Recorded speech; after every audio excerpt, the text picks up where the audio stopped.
Hormuz జలసంధి వద్ద అసలేం జరుగుతుంది? హార్ముజ్ తెరుస్తారా లేదా చస్తారా? ఇరాన్కు అమెరికా అధ్యక్షుడు డొనాల్డ్ ట్రంప్ ఇచ్చినటువంటి ఫైనల్ వార్నింగ్ ఇది. ప్రతిసారి ఇచ్చే మామూలు హెచ్చరిక కాదు. ట్రంప్ ఇచ్చిన డెడ్ లైన్ దగ్గర పడుతున్న కొద్దీ ప్రపంచ దేశాలలో ఇప్పుడు రైళ్లు పరిగెడుతున్నటువంటి పరిస్థితి ఏం జరుగుతుందో అని. ఈసారి ట్రంప్ అన్నంత పని చేస్తారా? హర్ముజ్ జలసంధిని తెరవకపోతే ట్రంప్ ఏం చేయబోతున్నాడు?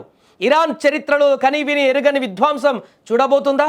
మంగళవారం నాడు ఇరాన్లో పవర్ ప్లాంట్లు, బ్రిడ్జిలు పేలిపోతాయంటూ ట్రంప్ చేసిన భయంకరమైన ప్రకటన వెనుక ఉన్న అసలు వ్యూహం ఏంటి?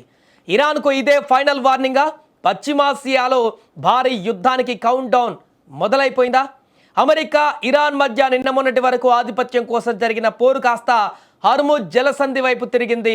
గ్లోబల్ ట్రేడింగ్కు, చమురు రవాణాకు అత్యంత కీలకమైన ఈ మార్గాన్ని ఇరాన్ దిగ్బంధించింది.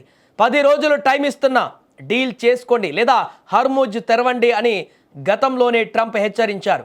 కానీ ఇరాన్ డోంట్ కేర్ అంది. దీంతో ట్రంప్ సహనం నశించింది. టైం అయిపోయింది, 48 గంటల్లో తెరవకపోతే మీ మీద విరుచుకు పడతాం, మంగళవారం power plant day, bridge day, మీరు నరకంలో బతుకుతారు అంటూ బూతులతో విరుచుకుపడ్డారు ట్రంప్. ఈసారి ట్రంప్ మాటల దాడి చూస్తుంటే వెనక్కి తగ్గే ప్రసక్తే లేదని స్పష్టంగా కనిపిస్తోంది.